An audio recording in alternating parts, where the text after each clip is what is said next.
بسم اللہ الرحمن الرحیم۔ تاریخ کے جھروکوں سے ہم پڑھ رہے تھے کہ شمع رسالت صلی اللہ علیہ وآلہ وسلم نے کیسے انقلاب برپا کیا، اور ہم یہاں تک پہنچے تھے کہ جب نبی کریم صلی اللہ علیہ وسلم مدینہ پہنچ گئے اور آپ نے یہودیوں سے بھی معاہدہ کر لیا اور کچھ اور قبائل سے بھی معاہدہ کر لیا، تو مشرکین مکہ جو تھے وہ ان کو سکون نہیں آ رہا تھا، اور انہوں نے مسلمانوں کے دروازے ایک تو مسجد حرام میں داخلے کے لیے بند کر دیے، اور دوسرا انہوں نے دھمکیاں بھی دینا شروع کر دیں کہ وہ مدینے میں ہی آ کے آپ لوگوں کا خاتمہ کریں گے۔ مسلمانوں پر مسجد حرام کا دروازہ جو بند کرنے کا اعلان تھا، اس کے بعد حضرت سعد بن معاذ رضی اللہ عنہ عمرہ کے لیے مکہ گئے اور امیہ بن خلف کے مہمان ہوئے۔ انہوں نے امیہ سے کہا، میرے لیے کوئی خلوت کا وقت دیکھو، ذرا میں بیت اللہ کا طواف کر لوں۔ امیہ دوپہر کے قریب انہیں لے کر نکلا تو ابو جہل سے ملاقات ہو گئی۔ اس نے امیہ کو مخاطب کر کے کہا، ابو سفیان تمہارے ساتھ یہ کون ہے؟ امیہ نے کہا کہ یہ سعد ہیں۔ ابو جہل نے سعد کو مخاطب کر کے کہا، اچھا میں دیکھ رہا ہوں کہ تم بڑے امن و اطمینان سے طواف کر رہے ہو، حالانکہ تم لوگوں نے بے دینوں کو پناہ دے رکھی ہے اور یہ زوم رکھتے ہو کہ ان کی نصرت و اعانت بھی کرو گے۔ سنو، خدا کی قسم اگر تم ابو سفیان کے ساتھ نہ ہوتے تو اپنے گھر سلامت پلٹ کر نہ جا سکتے تھے۔ اس پر حضرت سعد نے بآواز بلند کہا، سن، خدا کی قسم اگر تو نے مجھ کو اس سے روکا تو میں تجھے ایسی چیز سے روکوں گا جو تجھ پر اس سے بھی زیادہ گراں ہوگی، یعنی اہل مدینہ کے پاس سے گزرنے والا تیرا تجارتی راستہ۔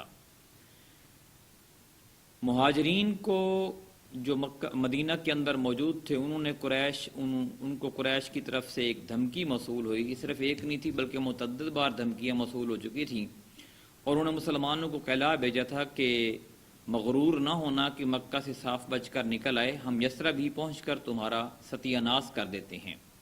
اور یہ محض دھمکی نہ تھی بلکہ رسول اللہ صلی اللہ علیہ وسلم کو اتنے موقت طریقے پر قریش کی چالوں اور برے ارادوں کا علم ہو گیا تھا کہ آپ یا تو جاگ کر رات گزارتے تھے یا صحابہ کرام کے پہرے میں سوتے تھے۔ چنانچہ صحیح بخاری و مسلم میں حضرت عائشہ سے مروی ہے کہ مدینہ آنے کے بعد ایک رات رسول اللہ صلی اللہ علیہ وسلم جاگ رہے تھے کہ فرمایا، کاش آج رات میرے صحابہ میں سے کوئی صالح آدمی میرے یہاں پہرا دیتا۔ ابھی ہم اسی حالت میں تھے کہ ہمیں ہتھیار کی جھنکار سنائی دی۔ آپ نے فرمایا، کون ہے؟ جواب آیا، سعد بن ابی وقاص۔ فرمایا، کیسے آنا ہوا؟ بولے، میرے دل میں آپ کے متعلق خطرے کا اندیشہ ہوا تو میں آپ کے یہاں پہرا دینے آ گیا۔ اس پر رسول اللہ صلی اللہ علیہ وسلم نے انہیں دعا دی، پھر سو گئے۔ یہ بھی یاد رہے کہ پہرے کا یہ انتظام بعض راتوں کے ساتھ مخصوص نہ تھا بلکہ مسلسل اور دائمی تھا۔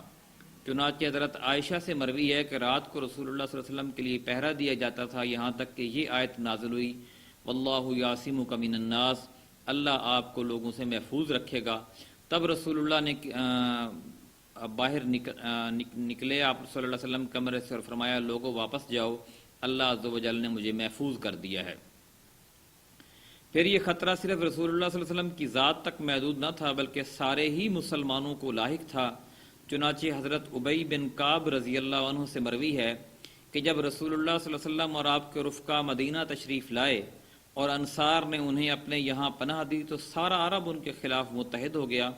چنانچہ یہ لوگ نہ ہتھیار کے بغیر رات گزارتے تھے اور نہ ہتھیار کے بغیر صبح کرتے۔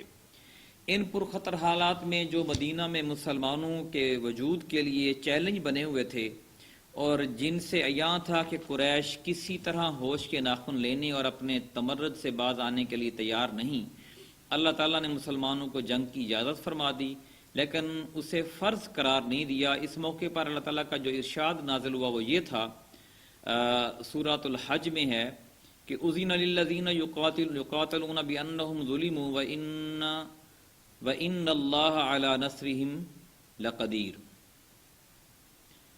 جن لوگوں سے جنگ کی جا رہی ہے انہیں بھی جنگ کی اجازت دی گئی کیونکہ وہ مظلوم ہیں اور یقیناً اللہ ان کی مدد پر قادر ہے۔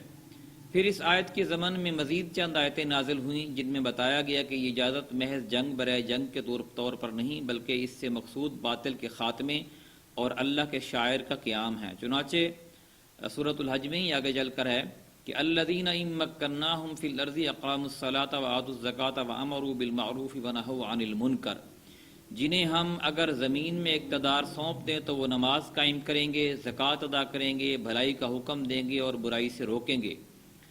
صحیح بات جسے قبول کرنے کے سوا چارہ کار نہیں یہی ہے کہ یہ اجازت ہجرت کے بعد مدینہ میں نازل ہوئی تھی، مکہ میں نازل نہیں ہوئی تھی۔ البتہ وقت نزول کا قطعی تعین مشکل ہے۔ جنگ کی اجازت تو نازل ہوگی، لیکن جن حالات میں نازل ہوئی وہ چونکہ محض قریش کی قوت اور تمرد کا نتیجہ تھے، اس لیے حکمت کا تقاضا یہ تھا کہ مسلمان اپنے تسلط کا دائرہ قریش کی اس تجارتی شاہراہ تک پھیلا دیں جو مکہ سے شام تک آتی جاتی ہے۔ اس لیے رسول اللہ صلی اللہ علیہ وسلم نے تسلط کے اس پھیلاؤ کے لیے دو منصوبے اختیار کیے۔ نمبر ایک، جو قبائل اس شاہراہ کے ارد گرد یا اس شاہراہ سے مدینے تک کے درمیانی علاقہ میں آباد تھے، ان کے ساتھ حلف، دوستی و تعاون اور جنگ نہ کرنے کا معاہدہ۔ دوسرا منصوبہ اس شاہراہ پر گشتی دستے بھیجنا۔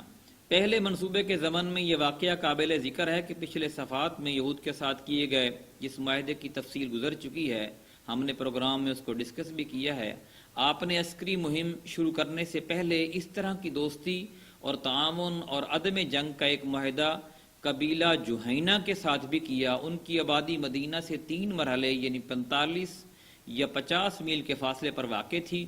اس کے علاوہ طلایہ گردی کے دوران بھی آپ نے متعدد معاہدے کیے جن کا ذکر آگے انشاءاللہ ہم اگلے پروگرام میں کریں گے کہ آپ نے اس پوری شاہراہ پر مدینہ کی اطراف میں جن جن قبائل کے ساتھ آپ نے معاہدے کیے اور پھر ان کے بعد سرایہ اور غزوات پیش آئے، انشاءاللہ اگلے پروگرام میں اس کا ہم بیان کریں گے۔